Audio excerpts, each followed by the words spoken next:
Spoken Label. I haven't thought about flying for a long time.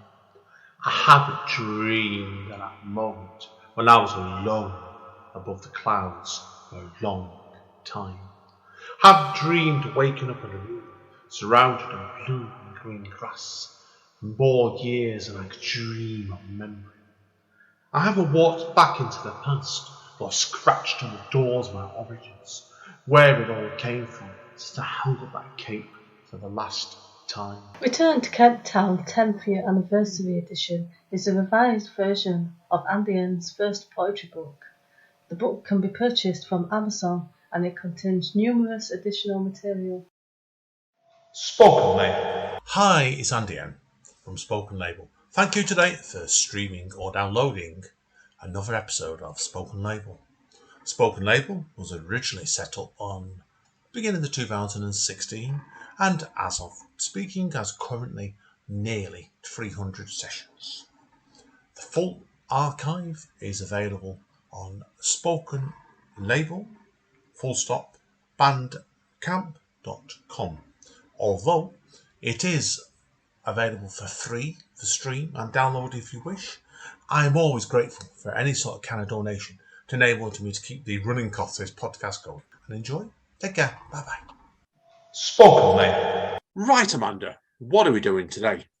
We're doing Spoken Label. Are you on as a guest today again, Amanda, Spoken Label?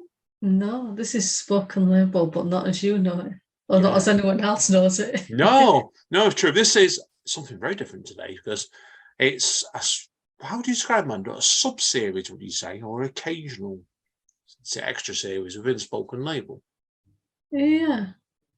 Yeah, and what we're doing today is, yes, we're very different this today, but I've been sorting this out, recording this over the last 2-3 months, really, and it's called Top of the Label.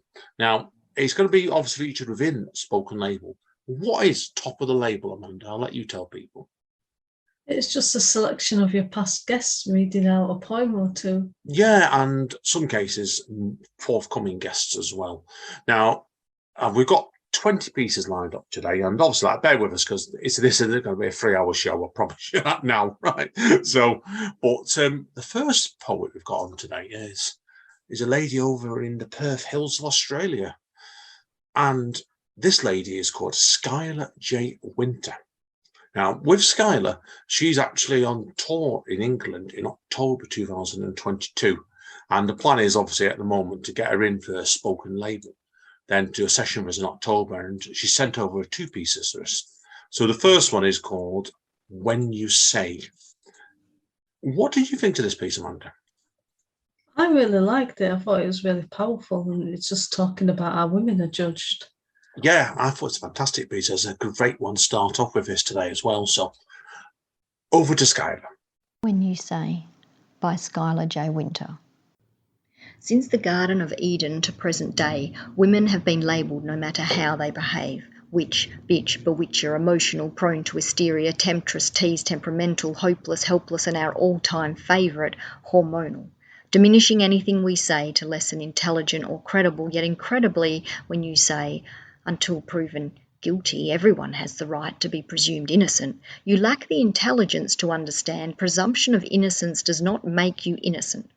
When you say, here we go, another woman on the bandwagon of Me Too, do you honestly believe we would choose to make up a story placing us under public scrutiny for everyone to scrutinise and hypothesise about the part we had to play in some guy not keeping his hands to himself, his mouth shut or his pants zipped up? I don't think you realise the bravery required to step into an arena where you're less likely to be heard than fired, an arena where women remain defenceless as you build your defence with any historical evidence that will show her up as being a slut as if that will prove you're innocent. I don't think you realise the Me Too movement only exists because those with any kind of power insist on using it for their own gratuitous benefit, and let's not forget, it was your need to say Me Too at lunch with your fist bump and boys club that led you to engage in exploitive behaviour so you could trade not stories but facts of your escapades, rendering women to their knees and backs as you back them into corners of no choice choices with your bribery and coercion. Remember, As your then jubilant cry of "Me too" echoes down through time back to you, these women are exorcising the demons born of your misuse. They are exercising their right to no longer remain silent, and no matter how much time's expired. Your presumption they are lying does not make them liars. That was fantastic, Amanda, wasn't it? Yeah. Really, really good, that one. So yeah, it's a great start. Like, because I've not met Skylar yet. I've not even spoke to her on Zoom or anything. She's coming to our spoken word night in October, is it? Yes, she is. Yes, and we're gonna go down to watch her on the night before as well in October. We'll watch her at Randy Horton's night as well. Yeah. Double indemnity. Sorry, Randy. At the Petersgate Tap in Stockport. She's doing a longer set there as well. I think she's well worth watching, this lady, I suspect. Okay. Next piece, Amanda. Do you want to tell people who's on next? Okay, so the next person normally does a lot of funny poems, or at least that's what I've seen, but this is a more serious one. Yeah. And it's Nick Lovell. Yeah, now people wonder who Nick is. Nick is the co-host of All Beehive, which is fantastic. I think I presume it's mostly a Zoom night. I know they have been doing some live stuff before that. I think they are heading back in that church, Nick and his co-host Clive Osman. But this is a piece, Amanda. What do you recommend? This is a really moving piece what Nick's done here, isn't it? Yeah, I love the fact that it's like, when obviously, like, now I've been known for like funny pieces, and when I try to do serious pieces, I think they fall a bit flat. So I love the fact that he's done a really serious piece, because I think people's poets should be sort of more well-rounded and sort of do different pieces and not just be known for one thing. Yeah, no, I agree. What we're going to do, we'll let everyone hear Nick's poem now, and then we'll talk about it before moving on, okay? I wrote this last year after I had a couple of heart attacks, and it just made me think a little bit about death.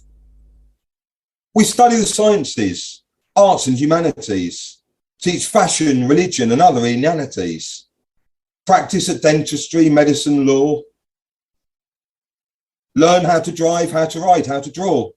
But for all the things taught, all the lessons gone by, never once do we learn the best way to die. See, it's the one thing that's certain, no way to avoid. That day we take our last step out into the void, when we cash in our chips to buy one final round, when life's last illusions come crashing down. Should I be stoic and silent, or weep, wail and cry? How on earth can I find out the best way to die?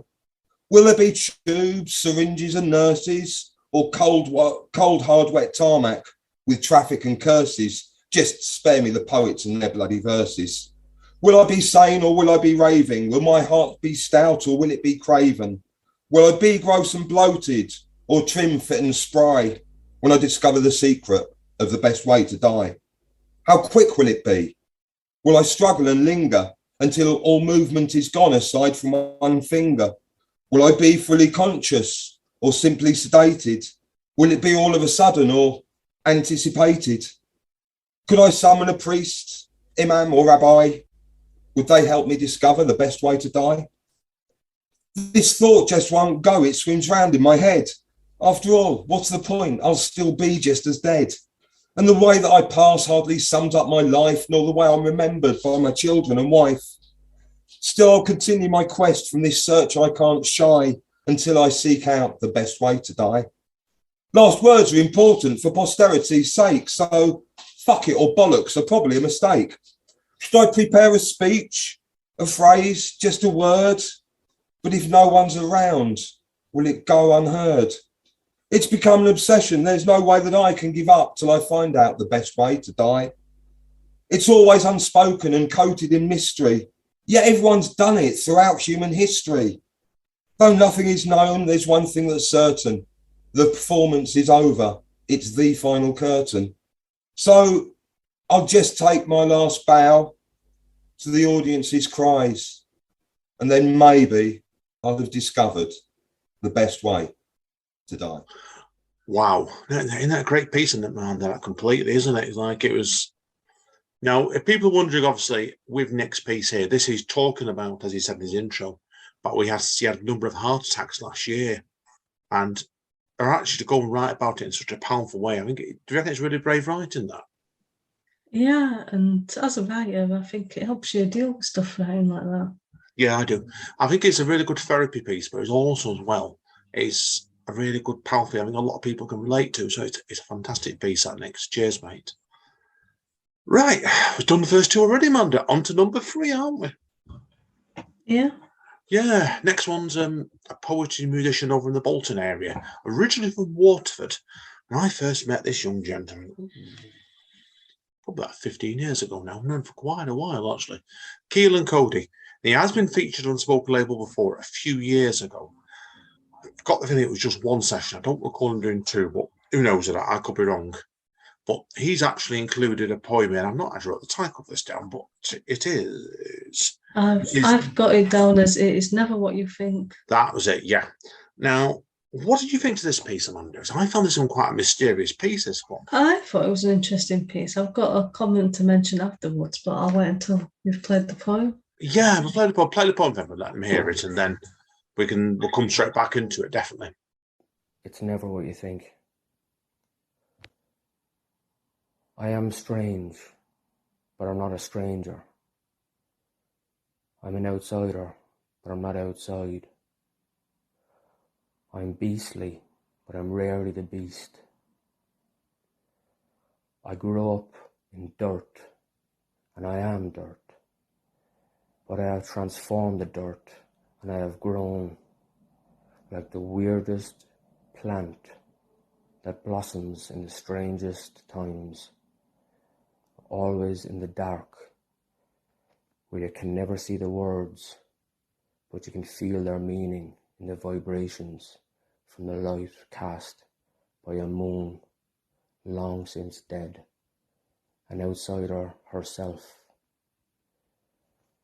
We are all Isis when we need to be.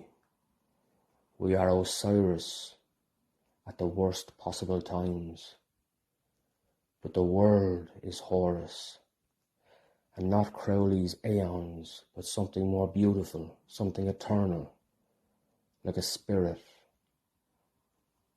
like the son of the one who created us, the spirit of the world. We will never return to dust. We all will live forever. Pythagoras was wrong. Wow, excellent stuff, Kealan.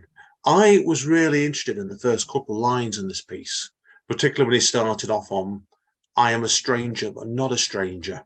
It was like, there's a mystery behind this piece, really, for me, straight away. What did you think, Amanda?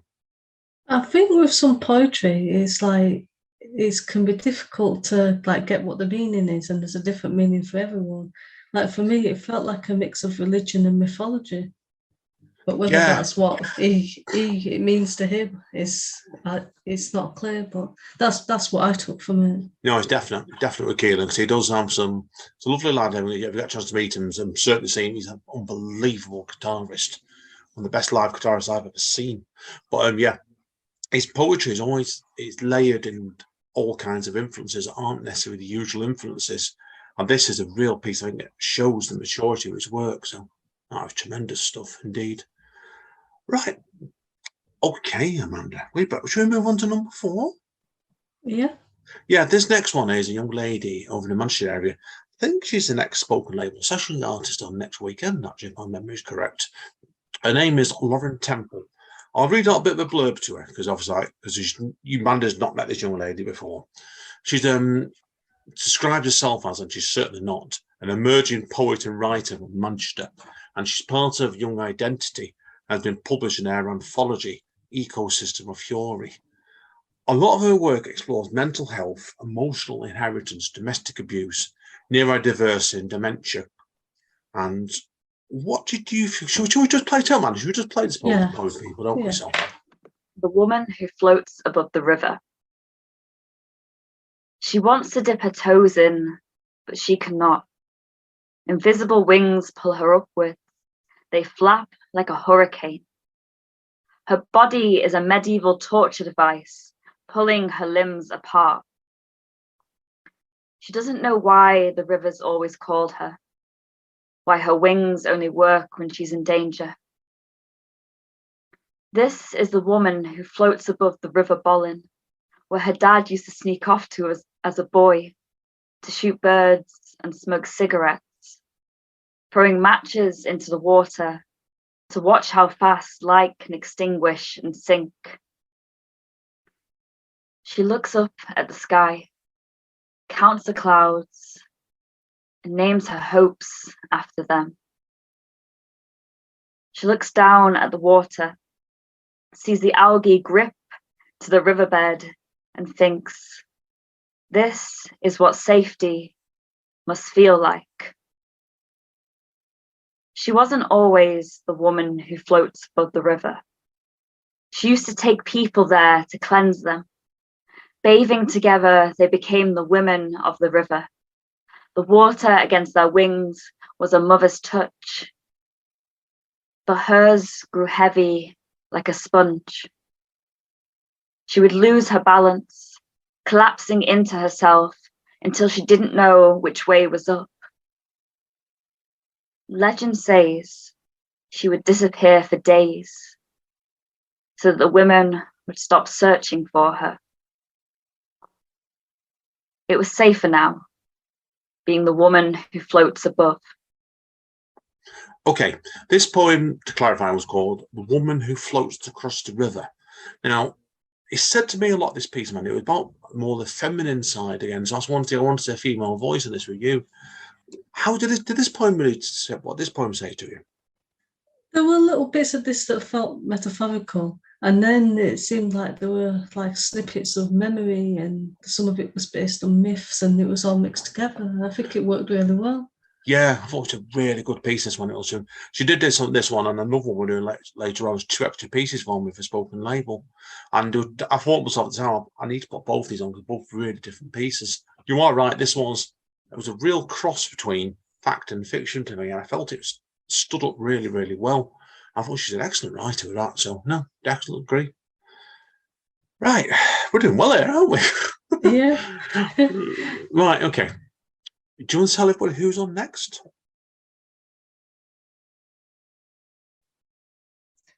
Right, the next one is by someone we both know, and it's Mike Booth, and his poem's called Granny High Tech. Hi there, I'm Mike Booth, and this is a poem I wrote about my mum. My sister texted me about 5 or 6 years ago that my mum had asked to take a selfie.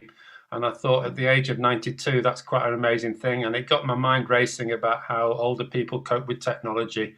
And we're really proud of the way my mum coped with technology and learned how to use a tablet and so on.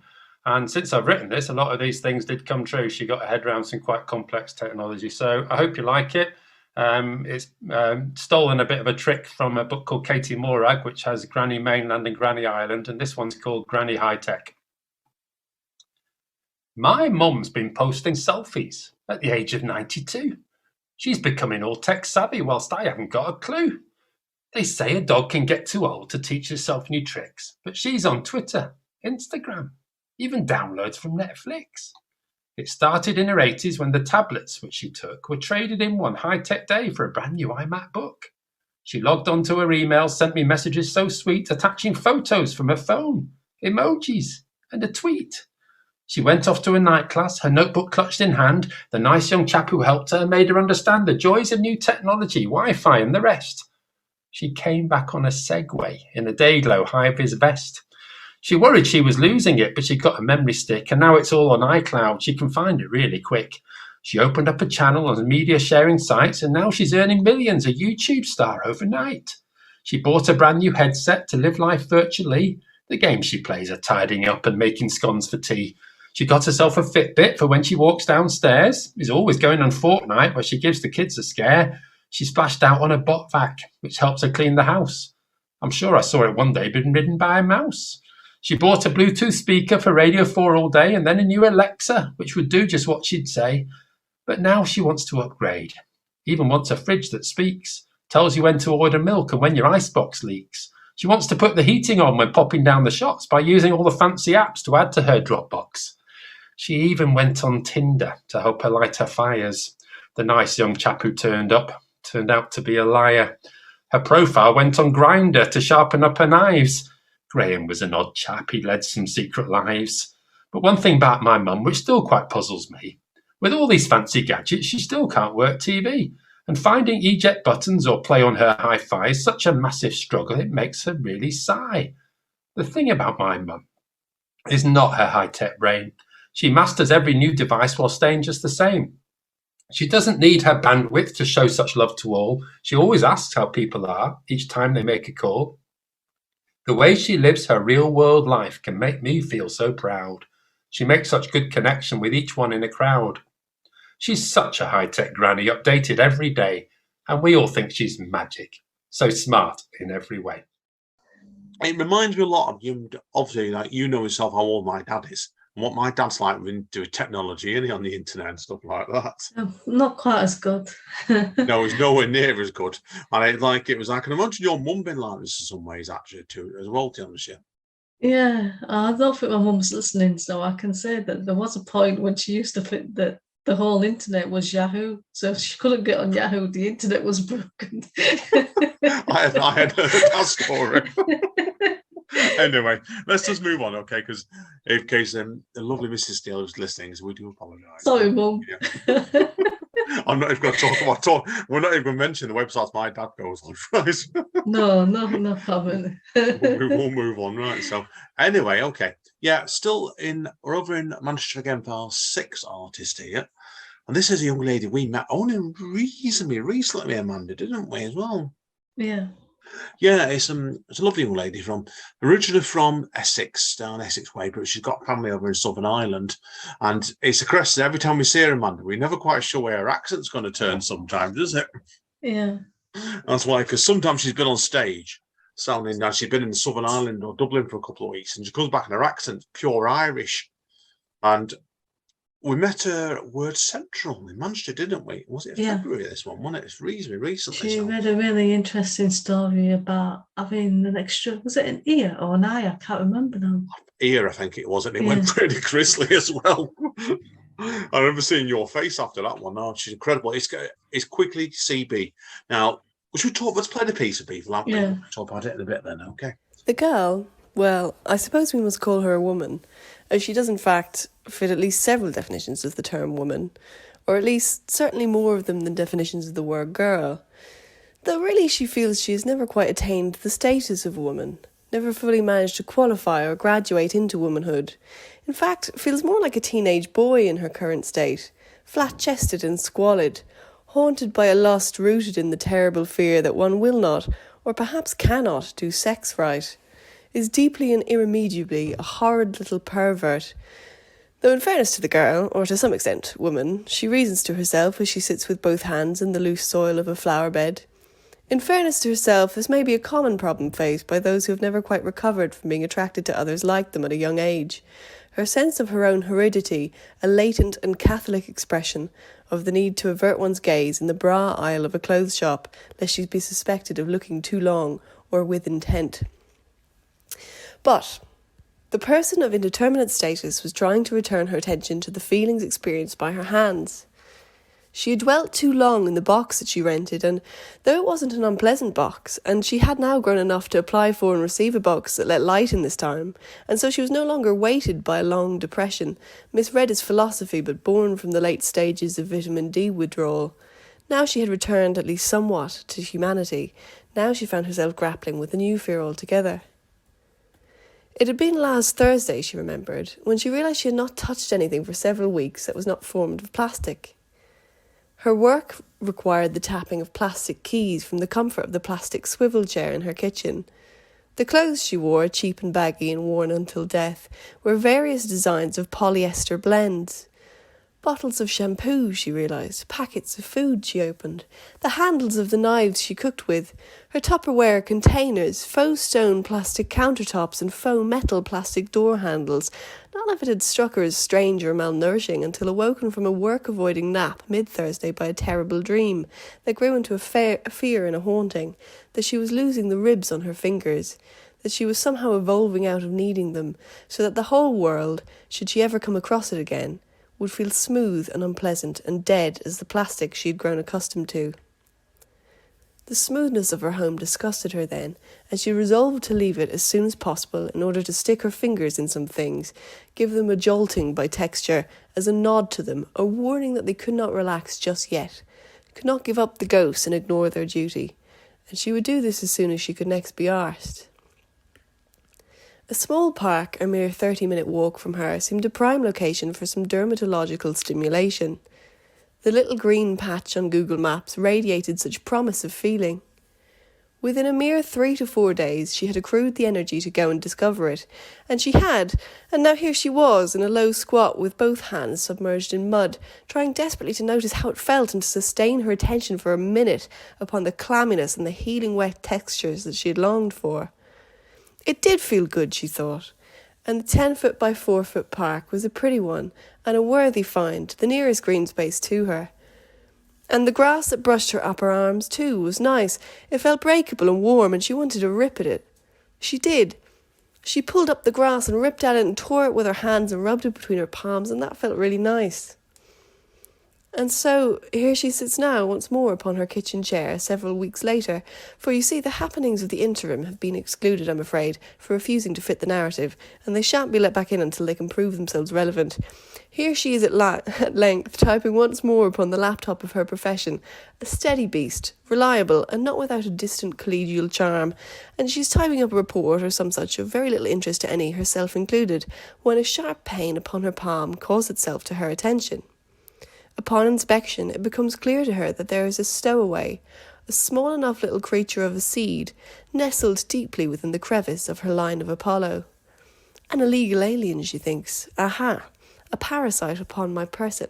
No, thank you. And she went at it with both pair of tweezers and with gusto, the tweezers hidden within a drawer that featured also a range of preening and expurgating equipment, and the gusto one of righteous indignation. The tiny ovum, though, would not be moved. In fact, it seemed to burrow further in. She cursed then the chubbiness of her hands that its trenches would harbour such fugitives, to spite her, no doubt, and the slippery wetness of them that aided and abetted. While she was at it, she cursed the stubbiness of her fingers, which had let her down more than once, and her inability to ever really catch a tan. At length she decided to leave the tiny seedling and let it fall out on its own. Surely, she reasoned, the continuous movement of her hands, their variety of poses and stretches, would inch it out slowly and rhythmically, and one day she would look down upon her palm once more, and, seeing it clear, would not even think to notice its absence. So she had resolved to act, or rather inact, and let the little fellow be a fool if he wished, on his own, without her bothering her head over him, and she looked away from her hand back towards the little plastic screen, and began tapping once again. And indeed she did forget about the seed, within mere minutes, and it barely crept up into her head again for several days, the memory only nodding to her from time to time when hand was stretched too wide or clasping too firmly. The little beast would tip its cap to her with a gentle nudge of pain. Not content with this, after the passing of several days' worth of time, the bastard's gentle nudge had become something of a tap, and just after a week it became a shove. When she had been sufficiently cajoled into remembering the existence of her passenger, she looked down upon it once more, and then looked closer at it. The many dogs on separate leads that pulled the sled of her brain at last made to run in one direction, to pull her focus all at once to what she saw. The little seed had somehow done what seeds do and not fallen out, but sprouted tiny legs beneath her skin. Half in, half out of her, the abject figure had taken root inside her body. The dark shapes of roots within her flesh circled like sharks around it, and its mouth was split open now, a hint of unfurled green waiting in its darkness. Right, okay, on this piece in question, Amanda, it's the wonderful Quigley CB, and it's A Seed in the Hand is Worth Two in the Foot, and that's a great title to start with. Now, what's always interesting about Quigley is, well, I'll say a look at its facts about her, because she's very much an emerging writer still, which is brilliant. Because she's basically like a short flash fiction writer. And she seems to have, doesn't she, regular reoccurring themes in her stories of religion, body parts, and dirt. Yeah. And this is a great example of this piece, really, straight away, isn't it? So yeah, and you know, as soon as she starts to read, you're going to get a strange story. And this was a strange story, and I love strange stories. I know you. I remember the first time we got on at Speakeasy, didn't we? And she only been read once, so we want to get her back on again. I remember at the time saying to you, Amanda, and Mike Boover on just before Quigley, he introduced it, and we told him her work reminds me of a much younger version of you, because there's There's an unorthodox about Quigley's work, isn't there, really? So I think she's much more advanced than I was at that age. But I didn't really go to any nights or groups or anything like that. So it was just, I think my writing was a lot, so it was really raw back then. I think you look at when societies and nights and stuff like that, there's with the internet, it wasn't round when you were Quigley's age. I think she's 23, isn't she? 24. It was around, but I didn't have access to it now, and it wasn't nearly as good as it is now. No, I agree. Same for me as well. Like it was that age. I went to 1 or 2 nights towards 30 early 30s, but no, the nights have improved and the quality, the accessibility is much easier on it. And what Quigley's is that she's an unbelievable writer. And what I find horrifying in some ways, the fact that she's not really been published yet, has she? Let alone bring a book out. So yeah, that's why. But she's certainly a real name to watch, I think, straight away of it. Right. Okay. Do you want to tell people who's coming up next, Amanda? So the next one is by Rich Davenport, and it's called "Don't Be Hypocritical." Hello, my friends. Today I must warn you of the danger of hippos.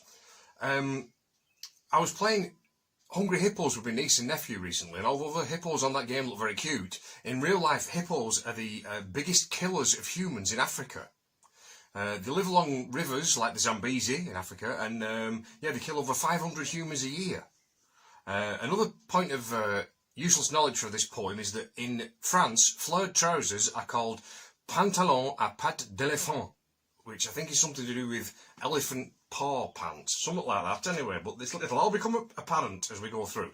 So this is called Don't Be Hypocritical. I never took a Hippocratic oath, never took a hippo home to meet my mother, because my hippo snogging days took place in Africa. I snogged my way up the Zambezi, one hippo after the other. I would take them out for dinner, buy them flowers, walk them home, to where the fathers would be waiting by the gate. It was all strictly platonic, we did not attempt to mate, because we feared the hippo-headed human mutants that we might create. The parents always eyed me with suspicion. It was clear that they did not approve of my hippo-snogging mission. Have you heard of the game Hungry Hippos? Perhaps you played it as a child. Well, real-life hippo hunger is deadly. If you piss hippos off, they go wild. Hippos are aggressive, with razor-sharp teeth, and they're huge. If they charge, you'll be crushed underneath. They're the deadliest mammals in Africa. They kill 500 humans each year. They can bite you in half with their 20-inch teeth. They tried to kill me. I farted liquid fear.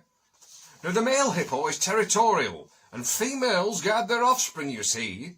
Though my hippo romances were honourable, Ma and Pa hippo did not agree.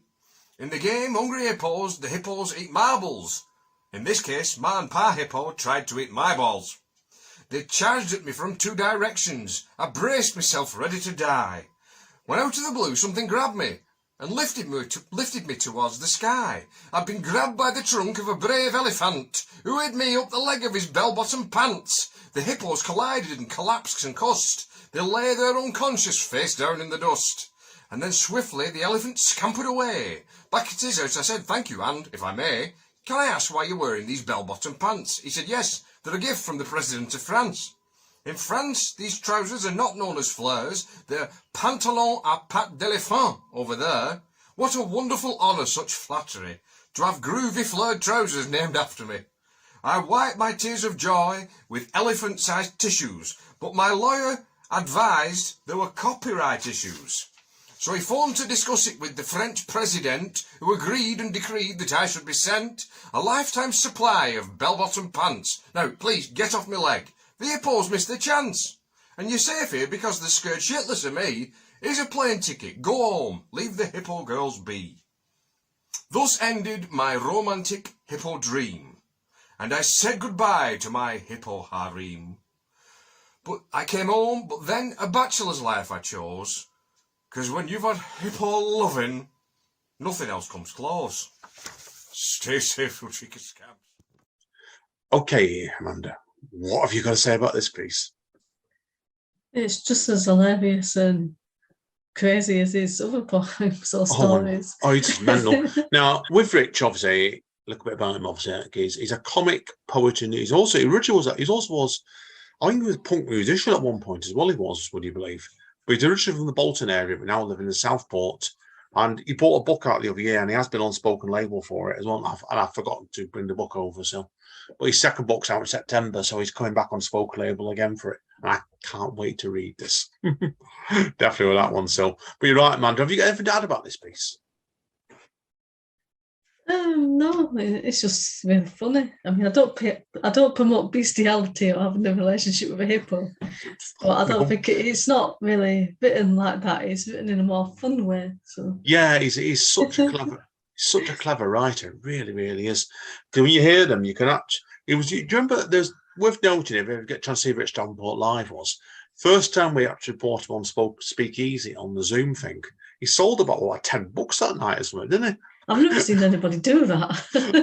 Neither have I. I thought it was amazing when I managed to sell one book in person. I've never done that again, but to sell 10 books online when nobody knows you. Yeah, it was just that fact he went on stage, read a few of his debut collection, and the audience was absolutely cracking up. Yeah. And it was like, but that sounded really clever, good writing, and it is because you can see his stand-up comicness and his pieces sometimes. This is a tremendous piece. I hope this goes in his second book, certainly so.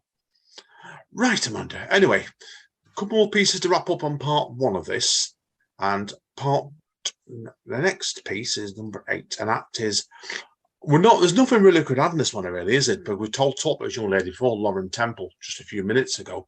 But this is her second piece, and it's Red is a Lucky Colour. Red is a lucky colour. Our friendship is measured by the tightness of the red string she ties our pinkies together with. This is so you don't forget, she whispers softly in my ear. Her dad leans over a salt-cooked fish with its head still attached and hands us a small red envelope with money stuffed inside. Red is a lucky colour, he says proudly, looking at us in our matching dresses like dolls. I never felt like I had a culture until I fell into her arms, aged 4 in the playground. She told me that we would be best friends forever, made me pinky promise it. She teaches me Cantonese words on our lunch breaks, but all I can remember is Kong Hei Fat Choi, because it has the word fat in it. I hide this from her, of course, because I don't want her to think I'm any more stupid than she already thinks I am. My favourite childhood memories are coloured red. No, all my childhood memories are red. The dim sum dumplings dipped in tomato ketchup as we avoid eye contact with the fish that stares up at us. Her dad eats it all with shame. You should never let food go to waste. He thought he had taught his daughter this. Nevertheless, he will not remember this day like that. When he sees me many years later, he will talk about the Chinese New Year where we didn't go to the parade. Instead, we went to his house, ate good food, and me and his daughter watched Barbie princess movies till bedtime. And then he asked me, "Why aren't you and her still friends?" And the veins on my finger protrude like slugs, and the marks of suffocation look deep like wrinkles now. But they feel like a sharp inward breath that I'll never let out. I don't know how to answer him. There was a lot that happened that night that he doesn't remember. My mind turns to red, like luck, like blood, like love, like blush cheeks, like hate, like dumplings dipped in tomato ketchup. That's a really good piece, Amanda, isn't it? Do you think? Yeah. I don't want to go into too much about this, because I know Lauren told me a bit about this piece when I recorded it and spoke a label for her at the time. But the tone of it is quite different to the first piece, isn't it? But yeah. So, I mean, both thought, I suppose we don't want to give too much away in this piece, but again, I think it shows the versatility of this very, very good young writer. So we'll leave her at that, this piece, and we'll say just listen again, and she's excellent. So, well, thank you again, Lauren, for piece number 2. Now, the next piece we've got, and this is the second to last one on it's part 1 of Top of the Label, because we're doing them in 2 parts. People are wondering. Simply down to the fact is it's going to have to be uploaded onto like YouTube and Instagram in 2 parts for various reasons. So we're going to take a quick break after number 10 in a few minutes, and then I'll come back to it with the rest of them. Now, on to number 9. This is a gentleman. You met this gentleman before me, Amanda, didn't you? Originally, you spoke to him, didn't you? Yeah, Peter I met him Humphreys. virtually. Yeah, Yeah, not virtually. not offline. Yeah. Yeah. How did you first become aware of Peter Humphreys then? Who's on next? I don't know how he contacted me, but he contacted me because he'd bought his book out, Hong Kong Rocks. And I was doing the extracts at the time, which is like a little spin off of Reading in Bed. So I did an extract on there, but I also did a review on the main Reading in Bed podcast and the full review on Joycine because I used to write for them. Right. I wonder what you got all of them. I know you spoke to him before I did, because long story short, Peter runs a very, very good podcast called First Impressions, which is well worth subscribing to. And Peter put a call out on Facebook on this one.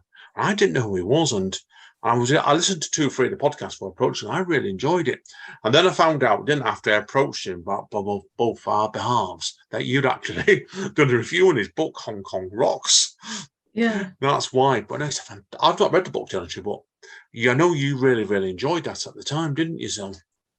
Yeah, he sent me a paperback through the post, and it's really nice getting a paperback through the post. Oh yeah, it's brilliant. It's just we both people wonder we both love Kindles and love holding our tablets, whatever we're reading on it. But to have a paperback and is a ball game sometimes. And about Peter, people are wondering. We'll come on to that in a minute anyway. But obviously, I want to play his extract first of all. And this is an extract from Hong Kong Rocks. And if memory is correct, it's chapter 16. I'm Peter Humphreys, a writer, editor, podcaster based in Lancaster. I'm going to be reading from chapter 16 of my novel Hong Kong Rocks. This is written from a variety of viewpoints, some expats, some Hong Kongese, and this particular section is from the point of view of Kim. Her first port of call was the Man Mo Temple in Shengwan, where she burnt incense to honour her grandmother Lily, the family's last all-powerful matriarch. This neighbourhood had been ravaged by plague 2 centuries ago, her ancestors dropping like flies. Depending on your point of view, the British should either condemn the local population by corralling them in unsanitary conditions or save them with their Western medicine and fancy sewerage system. As if in recognition of this dichotomy of views, roughly half of Kim's family continued to pine for the days of the Crown Colony, while the rest cautiously welcomed the advent of Chinese governorship. Whatever their political leanings, no one could disagree that the descendants of the plague survivors were being forced out of Shengwan by rabid gentrification. Not a single member of Kim's extended family could afford today's inflated rents. Her uncle's noodle shop had been wildly popular right up until its closure in 2014. Once he stopped increasing his prices at the same rate the landlord increased his, he was screwed. Kim had tried to talk him into trying his hand at selling something else, but noodles were all he knew. His sons had already left to pursue careers in Canada and the States, said they were too busy to help her change his mind. Now that Granny was dead, there was nothing to stop Kim's brother and remaining cousins from swallowing their pride and applying for public housing, but the waiting list was wrong, and they probably shared Kim's suspicion that Granny was watching for any shameful acts from behind a half-closed curtain. Yes, Kim had successfully hidden her pole dancing days from Granny, but that didn't mean she was positive Granny would never find out about them. Rest in peace, she whispered before abandoning her mixed emotions. Wish you were here, Granny. Next, she faced the prospect of giving a guitar lesson to a high-flying, high-rise dwelling creep in Kennedy Town. Typically, this paunchy pale-face in ill-fitting designer jeans already thought he was twice as good as he would ever become on his Les Paul copy. Worse, his confidence extended to fantasies of seducing his long-suffering tutor. She groaned at the prospect of him using the heat as an excuse to unbutton his shirt, or the aircon as a reason for them to get cozy on his couch. Men. She'd had enough of their reptile brains. Only Frank gave her hope for the species, and soon he'd be gone. People are taken away all the time, said Jeannie, pouring her another Jack Daniels. I had a couple from the US in here. They've lost their son. Not dead necessarily. They just don't know where he is. At least you and Frank can keep in contact until things are sorted out. You mean Jonathan's parents, don't you? Kim took a slug. Frank talks about him sometimes. Not much, but I know he likes the boy. Yes, He's still their little boy too. Parents worry. Imagine finding out your son or daughter was one of the kids leading the protests. Are you closing up today? Kim glanced at the clock above the bar. Not today. Jeannie picked up her mop and resumed damping the terracotta tiles. They need somewhere to come and talk after the marching's done. Somewhere to relax. How are the police these days? Wrapped around my finger, Jeannie smiled, admiring an imaginary wedding ring. What about you, Kim Tang? Are you taking care of yourself? I'm okay. It's Frank, Kim sighed. Maybe I've been too hard on him. I said he had grown numb. It's hard for them, these restless men, the artists especially, Jeannie told her. If they achieve their dreams young, they go crazy and drink or drug themselves to death. If they don't make it, they get depressed, go underwater, leave you snatching at the bubbles. But eventually, if they meet the right partner, they learn to accept their fate. He won't stay numb forever. Not Frank, not with you to love him. I know he reads his poetry in here sometimes. Kim noticed the crack in her voice. I know other times he sings and dances on the table. Why can't you do that with me? He's shy. Jeannie stopped mopping and came over. He's a shy extrovert. They all are, the British especially. That's why they created such a messed up empire. Except in Hong Kong, Kim said quietly. They did okay here. Jeannie put an arm around her. You've asked your parents about that, have you? What do you mean? Never mind. There's enough politics happening now to keep us busy. Another drink? One more. Kim looked back up at the clock. I haven't eaten yet. Jeannie grabbed a menu after splashing some more amber into Kim's glass. I'll order you a takeaway. The sushi up the road is pretty good. It's okay, she grimaced. My client gets me lunch. It's part of the deal. Right, okay, now with Peter itself, I said 40, he does his own podcast, First Impressions. He's originally from, currently lives in the Lancaster area, but he's clearly done a lot of travelling. Him and his wife lived in Hong Kong at one point, and there's certainly even the Peru, Argentina area at one point as well. So he said he's clearly a very, very well educated, travelled man.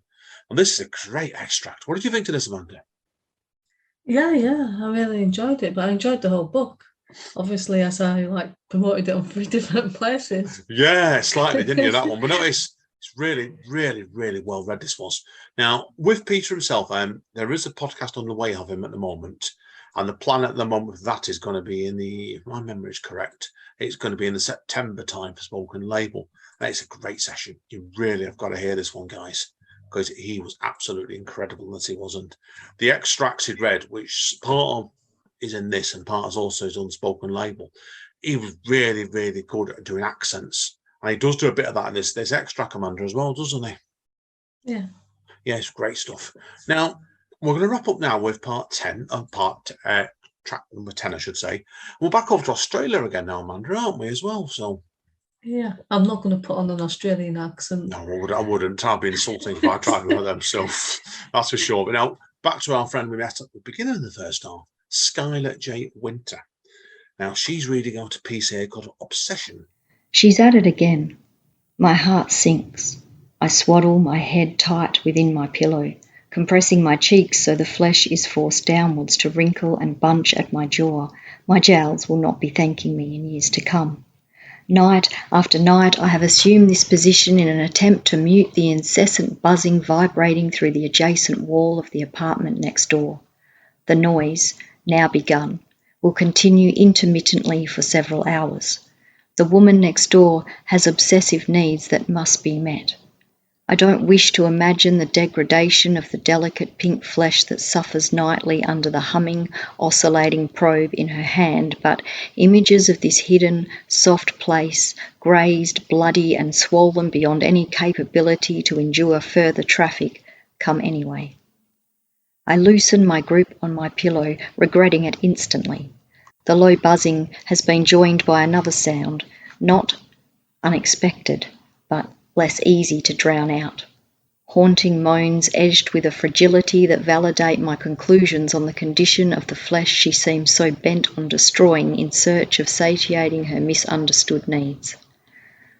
I have painstakingly witnessed her condition worsen in recent weeks, and I know she needs to possess a will of iron to beat it before it beats her. I know if I attempt to silence her by tapping on the wall, the interruption will make things worse, take her back to the start. A sob caught and held halfway between chest and throat before exploding outwards in a raw bark comes through the wall, boring into my ear canals and tearing through my heart. Silence follows, and I start to count. It is only a matter of time, and she will have no choice but to begin again. 263 seconds. 23 seconds longer than last time, which was 13 seconds longer than the time before. She is trying to get the upper hand, get control over the uncontrollable. Tears prick at my eyes as I think of this morning when I left for work. She had been fumbling the lock on her apartment door with hands red raw, I knew, within her sterile gloves. Filled with compassion, I'd raised my eyes in the hope of meeting hers and conveying something. Not pity, but something that would help. The sight of her abused mouth, lips swollen, covered in sores and rubbed raw from the obsessive use of her electric toothbrush night after night, broke something I had not previously known existed deep in my soul. I am a useless observer, watching a disorder not wholly understood rip apart her life as she strips her delicate mouth with the compulsive, repetitive scrubbing required to quell her all-consuming panic that she missed a spot with her first, second, or 10th attempt. Hers is the mouth I have dreamt of kissing my whole life but never will. The unavoidable germs inhabiting mine presenting an insurmountable barrier to me, ever being more than a witness, distant and silent to her pain and suffering. Okay, Amanda, what do you think of this piece then? Because it was again very dark, wasn't it, this piece? And I think it worked very... Yeah, I don't know if it's just my mind or if that's the way it was intended to, but it does start off sounding like something else, doesn't it? Yeah, and then by the end, you see it's more of a sort of love poem to someone with OCD. Yeah, that's what I thought about it. I thought it was, obviously, we calling the poem Obsession. I thought we were going to get something that we didn't get in the piece. And I think that's good writing, actually, really. I think, Yeah. So it's really fair play to Carla. We're looking forward to meeting her in October. And I can ask her lots of technical, horrible questions about her pieces. Yeah, she might not turn up now. Sorry, Skylar. I'll be nice. I'm joking, okay? Right, Amanda. Well, that's the end of part 1, isn't it? Already? Yeah. So what we'll do, we'll take a quick break, guys and girls, and we're going to come back with part 2, where we've got another 10 pieces for you. See you all in a minute. Say bye, Amanda. Bye, Amanda. Spoken, mate.